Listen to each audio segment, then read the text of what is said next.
Samsung Internet Speed Meter.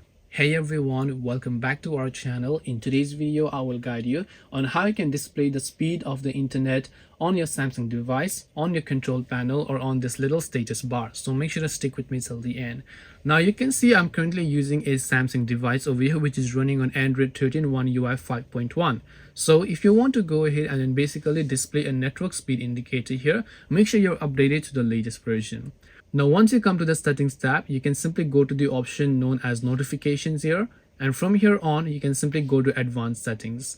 Now right here you'll find one option called show network speed in real time. So you want to make sure to actually turn this toggle on. Once you turn this toggle on, your network speed will be indicated at the top of your status bar, as you can see. Now if I go ahead and let's say play a certain video or do anything as such, the network speed is going to be indicated at the very top of the screen. This way you can actually display the network speed indicator on Samsung devices.